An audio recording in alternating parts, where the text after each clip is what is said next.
கல்லூரியில எத்தனை விஷயங்கள் பள்ளி கல்வித்துறையில செஞ்சுட்டு இருக்காங்கன்றத மாணவர்கள் கொஞ்சம் கவனிக்கணும். எல்லாமே விளையாட்டா எடுக்க கூடாது. Work while you work, play while you play.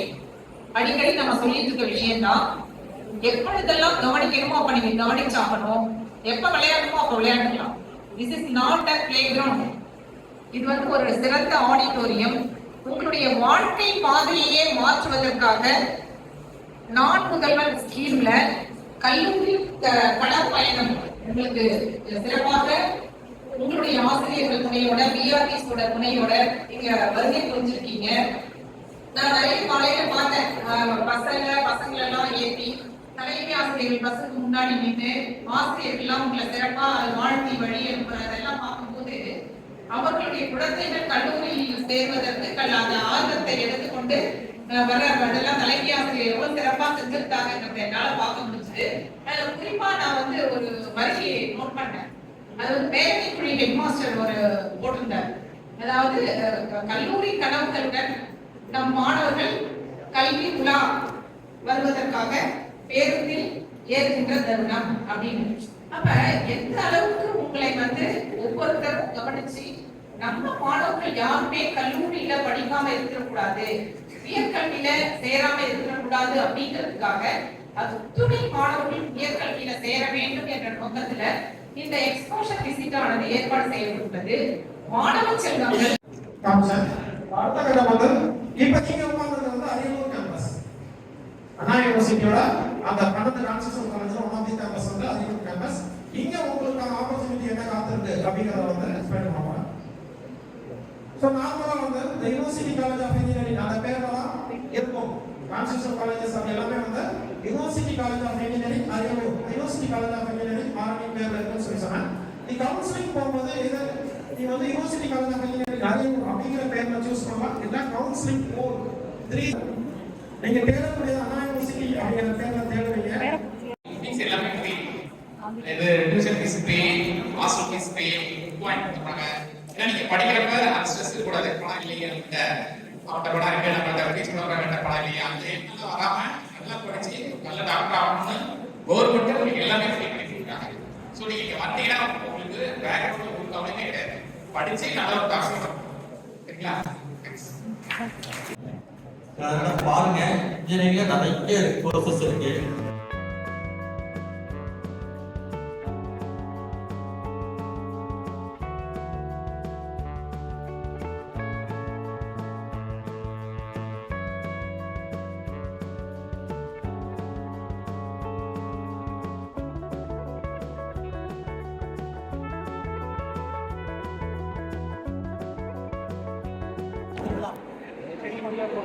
அதெல்லாம் மருந்துகள் கண்டுபிடிச்சிருக்காங்க.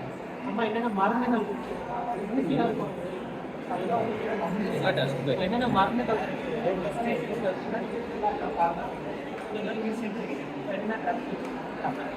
இதெல்லாம் எப்படி பார்த்துருக்கீங்க. ஃபார்மசி ஹாஸ்பிட்டலே மருந்துகள் கொடுப்பாங்க. ஸோ அவங்க டிஸ்பென்சிங் ஏஜென்ட் மருந்துகளை கொடுக்குறாங்க. ஃபார்மசி. ஸோ இந்த செடிகள்ல இருக்கும் மருந்துகள் கொண்டு வந்து ஃபார்மசி ப்ரொசீஜ் பண்ணுவாங்க. இப்போ செடிகள்ல இருந்து மருந்துகள் நம்ம பண்ணுவோம். செடிகள் அயன் டேப்லெட் எல்லாம் மினரல்ஸ் வந்து எடுக்கணும். இப்போ இந்த மாதிரி ப்ரிப்பரேஷன்ஸ்லாம். ஸோ இதெல்லாம் நீங்கள் இதெல்லாம் பார்த்துக்கணும். ஸோ இந்த டிபார்ட்மெண்ட் மருந்துகள் சம்மந்தப்பட்ட படிப்புகள் சம்மந்தம், மருந்துகள் சம்மந்தப்பட்ட படிப்பு ஃபார்மம். தேங்க்யூ. மைக்ரோபயாலஜினா மைக்ரோஸ்கோப் மூலமா பார்க்கக்கூடிய கிருமிகள்.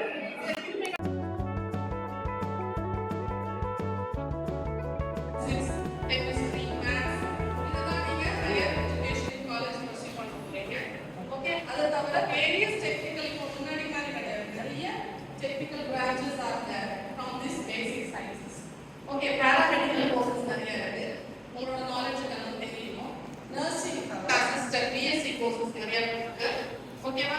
லெபார்டரி டெக்னீஷியன் பிஎஸ்சி டிப்ளமா இருக்கு. ஓகே, அது தவிர கார்டியாக் டெக்னீஷியன், ரெஸ்பிரேட்டரி டெக்னீஷியன் நிறைய. ஓகே, டி ஃபார்மசி நிறைய இருக்கு.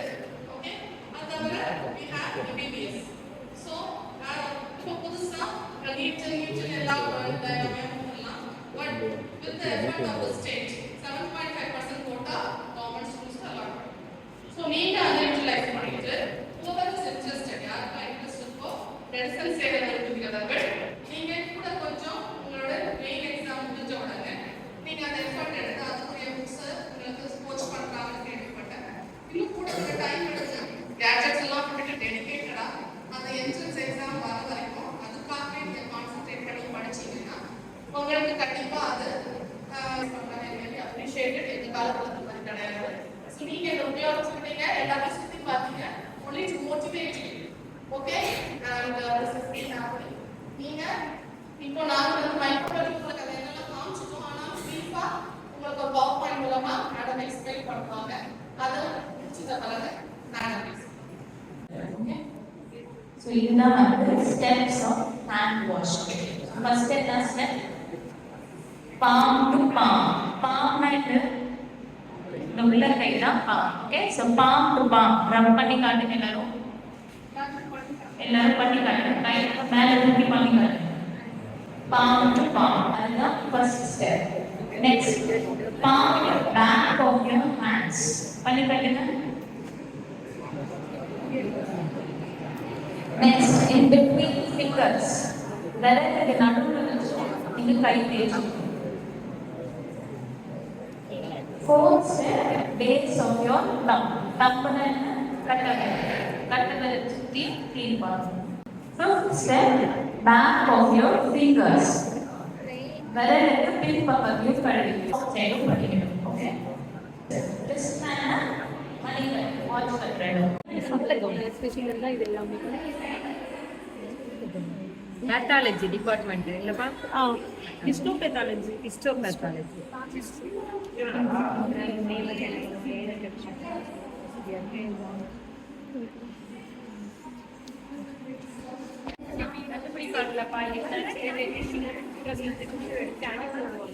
செக் பண்ணி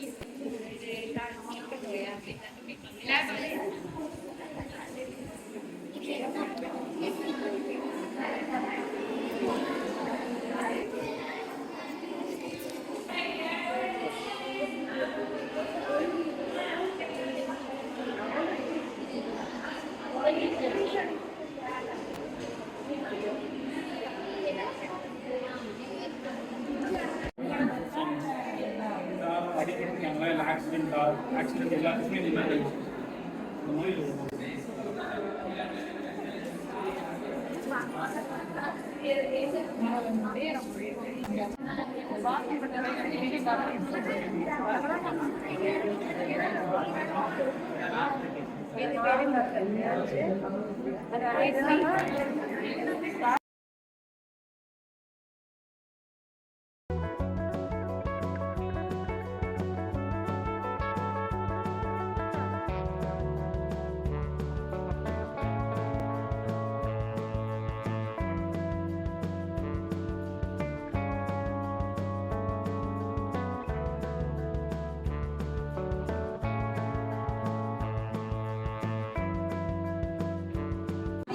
காலேஜ்ல எல்லா டிபார்ட்மெண்ட்லயும் 5th ஃப்ளோர்ல இருந்து இப்ப கீழே வரைக்கும் கீழே கடைசி ஆனடப்பி போய் பார்த்துட்டு அப்படியே போறதா நீங்க பிளான்ல இருக்கோம். ஸோ இப்ப செகண்ட் ஃப்ளோர்ல நம்ம இந்த மீட்டிங் நடத்திட்டு இருக்கோம். இதற்கு நம்முடைய மாவட்டத்துக்கு நோடல் ஆபீசரா நமக்கு வந்து துணை இயக்குனர் திரு குணசேகரன் சார் அவர்கள்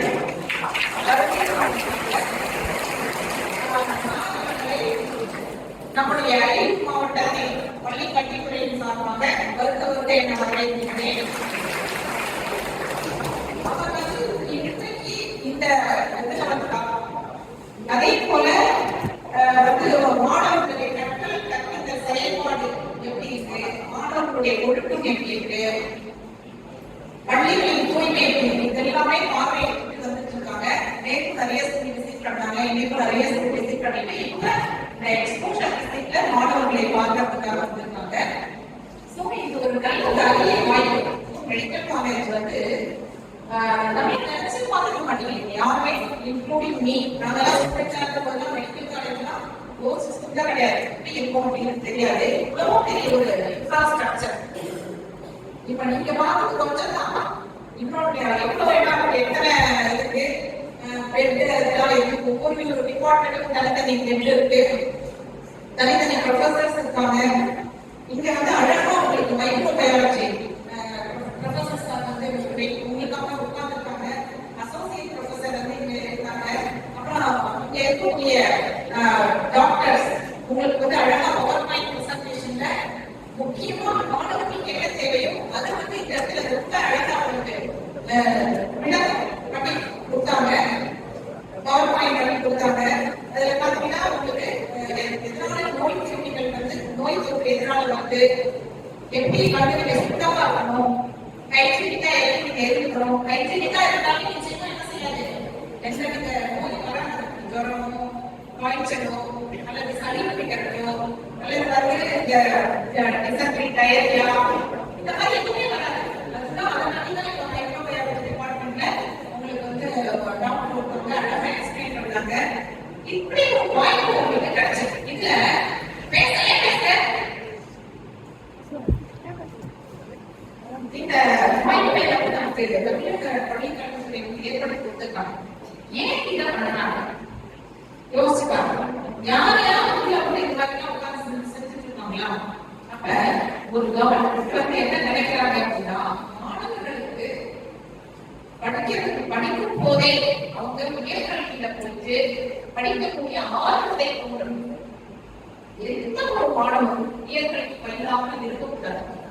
கடைசியில் இருக்கக்கூடிய ஒரு ஏழ்மை நிலையில் இருக்கிற மாணவர்களுக்கு உயர்கல்வி கிடையாது. நீங்க என்ன வேணா படிக்கலாம், டாக்டர் ஆகணும் அப்படின்னா கிடையாது. என்ன வேணா படிக்கலாம். எப்படின்னா ஒரு அழகான ஒரு இன்ஃப்ராஸ்ட்ரக்சர் உள்ள ஒரு கல்லூரி கிடைச்சது. இதுல நம்ம எப்படி கவர்மெண்ட்ல வந்து அத்தனை சதவீதங்களோட படிக்கலாம், என்னெல்லாம் ஸ்காலர்ஷிப் இருக்கு, எந்த துறையை நம்ம செலக்ட் பண்ணா நம்ம நிச்சயமா ஃபியூச்சர்ல நல்ல ஒரு முன்னுக்கு வர முடியும். இந்த மாதிரி ஆர்வம் வந்து உனக்கு தானா வரணுங்கிறதுக்காக தான் இங்க வந்து இதெல்லாம் நம்ம பண்ணிக்கணும். ஸோ மாணவ செல்வங்கள் இங்க வந்து நாட் ஒன்லி சயின்ஸ் ஸ்டூடெண்ட்ஸ் மட்டும் இல்ல, எல்லா ஆர்ட்ஸ் ஸ்டூடெண்ட்ஸும் இருக்கீங்க. ஏன்னா என்ன உங்களுக்கு என்ன தரணும், உயர்கல்வி எல்லாரும் படிக்கணும் அப்படிங்கிற எண்ணம் வரணும். 100% அரியலூர் மாவட்டத்துல இருக்கக்கூடிய +2 ஸ்டூடெண்ட்ஸ் அத்தனை பேருக்கு அடுத்த வருஷம் என்ன செய்யணும், ஏதோ ஒரு கல்லூரியில நிச்சயமாக நீங்க படிக்கணும். அந்த கல்லூரி கண்டிப்பாக கவர்மெண்ட் கல்லூரியாக இப்ப மேல போக போக அரசு கல்லூரிகள்ல படிச்சாதான் வேலை வாய்ப்புகள் நிறைய கிடைக்கும். அது தெரியுமா உங்களுக்கு எல்லாருக்கும்? தெரியுமா? யாருக்கெல்லாம் தெரியாது? எல்லாருக்கும் தெரியும். அதாவது அரசு கல்லூரியில படிக்கக்கூடிய மாணவர்களுக்கு தான் என்ன இருக்கும், நல்ல அரசு அதாவது கல்லூரியில போகும்போது கவர்மெண்ட் ஸ்கூல்ஸ்லாம் பிரைவேட் ஸ்கூல்ல பணம் கொடுத்து படிக்கிறாங்க. கவர்மெண்ட் ஸ்கூல்ல எல்லா சலுகைகளையும் கவர்மெண்ட் கொடுத்து படிக்க வைக்கிறாங்க. இப்ப பிரைவேட்ல படிக்கக்கூடிய மாணவர்கள் எதை தேர்ந்தெடுப்பாங்கன்னா பிரைவேட்ல போக மாட்டாங்க.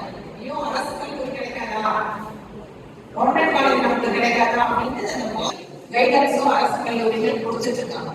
அப்ப அரசு கல்லூரியில சீட் கிடைக்கணும்னா என்ன செய்யணும், அதிக மதிப்பெண் எடுக்கணும்.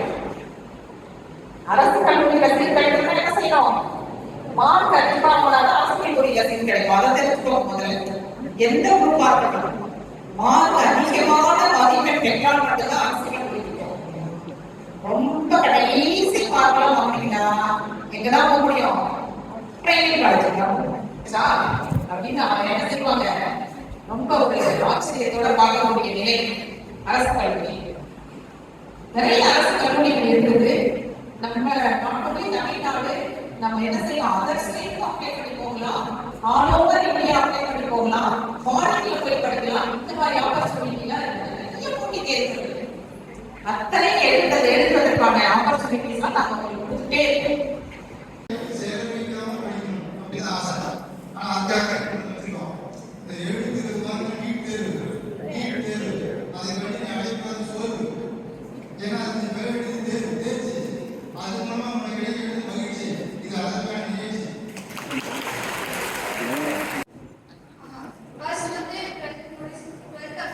நீங்க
அப்படின்ற ஒரு எண்ணத்தை எனக்கு இன்னொரு என்னன்னா என் ஃபேமிலி வந்து ஒரு மிடில் கிளாஸ் தான்.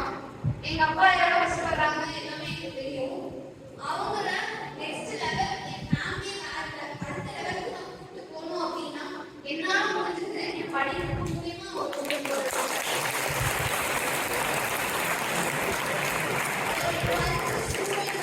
வேற எது பண்ணியும் அவங்களை வந்து நான் நெக்ஸ்ட் லெவல் கொண்டு போக முடியாது. என்னோட படிப்பு மூலியமா மட்டும்தான் என் ஃபேமிலியை நான் அடுத்த லெவலுக்கு எடுத்துட்டு போக முடியும். அந்த ஒரு எண்ணத்தால தான் நான் வந்து சரி ஓகே இதை ட்ரை பண்ணுவோம். 1 இயர் வந்து நான் பிரேக் எடுத்து கோச்சிங் கிளாஸ் போனேன். கோச்சிங் கிளாஸ் போறதுல நிறைய ஸ்ட்ரகிள்ஸ். அங்க எல்லா ஸ்டூடெண்ட்ஸும் இருப்பாங்க. சிபிஎஸ்சி ஸ்டூடெண்ட்ஸ் இருப்பாங்க, இங்கிலீஷ் மீடியம் ஸ்டூடெண்ட்ஸ் இருப்பாங்க, நான் இங்கிலீஷ் மீடியம் கவர்மெண்ட்ல இங்கிலீஷ் மீடியம் மெட்ரிக் ஸ்டூடெண்ட்ஸ் இருப்பாங்க. ஒவ்வொரு தடவையும் எங்க கோச்சிங் கிளாஸ் வந்து 7.5 ஒதுக்கீடு இருக்கு அப்படிங்கும்போது அதை அனைத்தும் பயன்படுத்தணும் தான் நான் கேட்கிறேன். நீங்க வந்து ஒரு வருஷம் எழுதுறீங்க, ஒரு ட்ரை எழுதி நீங்க கம்மியாயிட்டா நமக்கு வராது அப்படின்னு போயிட்டாரு. நெக்ஸ்ட் 1 இயர் கேப் எடுங்க. படி உங்களால முடியாது கிடையாது. என்சிஆர்டி சிலபஸ் தான். நீட் எக்ஸாம் என்சிஆர்டி சிலபஸ் எல்லாருக்குமே தெரியும். பயாலஜி மட்டுமே படிச்சா போதும். ஓகேவா? அடுத்தது நான் படிச்சிருக்கோம். இப்போ ஒரு கெமிஸ்ட்ரி சேர்த்து படிக்கிறேன். ஏன்னா காம்படிஷன் அதிகமாயிடுச்சு. போன வருஷம் இருந்த கட்டாப் இந்த வருஷம் இல்ல. கட்டாப் வந்து அதிகமாயிடுச்சு கவர்மெண்ட் ஸ்கூல் ஸ்டூடெண்ட்ஸ்க்கு. டோட்டலா 450 சீட்ஸ் 400 சீட்ஸ் தான் இருக்கு கவர்மெண்ட் ஸ்கூல் ஸ்டூடெண்ட்ஸ்க்கு. ஓகேவா? இதுல எம்பிபிஎஸ் பிடிஎஸ் எல்லாமே இன்க்ளூடட் தான். இப்போ நீங்க எப்படி படிக்கணும் அப்படின்னு சொன்னா 12th பண்ணிருக்காங்கல்ல, அப்போல இருந்தே ப்ரிப்பரேஷன் நான் ஸ்டார்ட் பண்ணிருக்கேன். Side by side NCERT book வச்சு படிங்க. பயாலஜி அடுத்தது உங்களுக்கு ஈஸி. கெமிஸ்ட்ரி பிசிக்ஸ் வந்து கொஞ்சம் நான் என்ன பொறுத்தளவுக்கு நான் பிசிக்ஸ் வந்து அவ்வளோ படிக்கல, கொஞ்சம் தான் படிச்சேன். ஓகேவா? செகண்ட் இயர் படிக்கும்போதே நான் வந்து கொஞ்சம் தான் படிச்சேன். பட் என்னால் அதை ஸ்கோர் பண்ண முடிச்சு. நீங்க இப்போ இருந்து ட்ரைன் பண்ணீங்க அப்படின்னா கண்டிப்பா எல்லாராலுமே முடியும். முடியாது அப்படின்றது எதுவுமே கிடையாது. உங்களுக்கு எத்தனை பேர் வந்து எம்பிபிஎஸ் படிக்கலாம் அப்படின்னு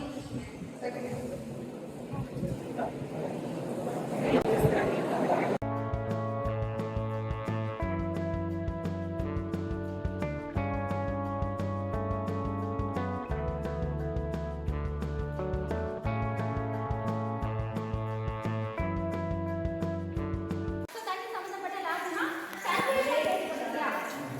டர்பைன் நம்ம இந்த வீட்டு டேம்ஸ்ல எல்லாம் டர்பைன் வச்சிருப்பாங்க. டர்பைன்லேருந்து என்ன எடுப்பாங்க? கரண்ட் ப்ரொடியூஸ் பண்ணுவாங்க. தண்ணியிலேருந்து கரண்ட் எடுக்கிறதுக்கு யூஸ் பண்ணுறதுக்கு பேர் தான் டர்பைன். சரியா? இப்போ நம்ம வேணும் டேம் இல்லை வேறு ஏதாவது சாத்தனூர் டேம் இந்த மாதிரி டேம்லாம் என்ன படிச்சிருப்பாங்கன்னா இந்த மாதிரி இப்போ இதுதான் வந்து டர்பைன் இது. ஸோ இந்த டர்பைனை வந்து நிறைய டர்பைன் இருக்குது. கப்லா டர்பைன், ஃபேன்ஸு, பென்டான் அந்த மாதிரி நிறைய பேரில் டர்பைன் இருக்குது. ஸோ அந்த டர்பைனை என்ன பண்ணுவாங்கன்னா தண்ணி உள்ளே வரும், அந்த தண்ணி வச்சு மோட்ரு அப்ளை ஆகும், அதுலேருந்து கரண்ட்டை ப்ரொடியூஸ் பண்ணுவாங்க. சரியா? பம்பு என்ன பண்ணுவோம்? பம்பு நம்ம வீட்லேயே வச்சுருப்போம்ல, பம்பு என்ன பண்ணுவோம்? டேய் அந்த பம்பு இல்லைடா, மோட்டார் போர். ஸோ வாட்டர் பம்ப் என்ன பண்ணுவோம்? தண்ணியை வந்து நமக்கு மிக்ஸ் பண்ணி கொடுக்கணும்.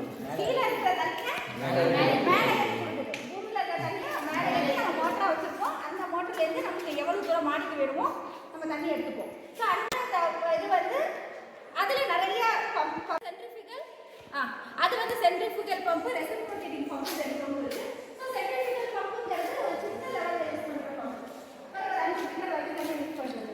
ஸோ ஒரு 50 மீட்டர்ஸ்க்கு மேலே தண்ணி யூஸ் பண்ணுறதுக்கு ரெசிப்ரோகேட்டிங் பம்ப் யூஸ் பண்ணுவாங்க. ஸோ இப்போ இதில் மற்றது எல்லாமே ஸோ இதெல்லாம் வந்து பர்னாரி. ஸோ இதெல்லாம் என்ன பண்ணுவோம் அப்படின்னா தண்ணியோட ப்ரெஷரை பார்க்கறதுக்கு. இப்போ தண்ணி ஸ்லோவாக இருக்கும், கீழே ஒரு டேங்க் இருக்கும், அந்த டேங்க்லேருந்து மோட்டர் பக்கத்தில் இருப்பார். ஸோ அந்த மோட்டர் வச்சு தண்ணியை லிஃப்ட் பண்ணுவாங்க. லிஃப்ட் பண்ணி அந்த தண்ணியை வந்து அதோட லாஸ் எப்படி இருக்குது, அதோட தண்ணியோட ஸ்பீட் எப்படி இருக்குது, ஒரு அதோட ப்ரெஷர் எப்படி இருக்குது, அதெல்லாம் மெயின்டைன் ஆகுது. ஸோ அந்த மாதிரி எக்ஸசைஸ் தான் இதெல்லாம் தான். ஓகேவா? ஸோ இது தண்ணி இது வந்து சிவிலுக்கு மட்டும் இல்லை, மெக்கானிக்கலுக்கும் இந்த லேப் இருக்குது. ரெண்டு டிபார்ட்மெண்ட்டுக்குமே இந்த பம்ப் டர்பைன் எல்லாமே யூஸ் பண்ணுவோம். சரியா? இப்போ அடுத்த லேப் பாருங்க. மேல்நிலைப்பள்ளி பரணத்திலேருந்து வந்திருக்கேன். நான் முதல்வன் திட்டத்தின் கீழ் எங்கள் ஸ்கூல்லேருந்து எங்கள் டீச்சர்ஸ் இங்கே அதை அழைச்சிட்டு வந்திருக்காங்க. பொறியியல் கல்லூரி அந்த மெக்கானிக்கல் சைடு வந்து காமிச்சாங்க. மேம் சொன்ன மாதிரி எல்லாமே அந்த பம்ப் செட்டு நிறையாவுக்கு இந்த சொன்னாங்க. அதில் ரொம்ப யூஸ்ஃபுல்லாக இருந்துச்சு.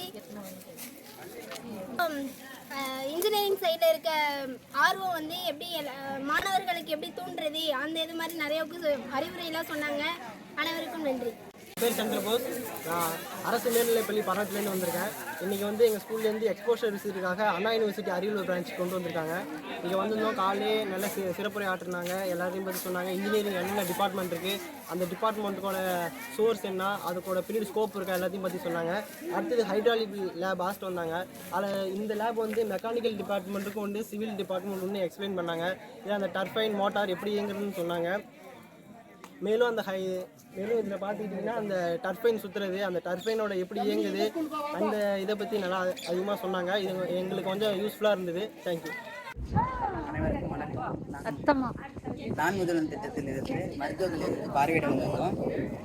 இங்கே ஆய்வகம் இதெல்லாம் கொஞ்சம் கல்வி இதெல்லாம் சுற்றி காமிச்சாங்க. அதில் வந்து எங்களுக்கு ரொம்ப யூஸ்ஃபுல்லாக இருந்தது.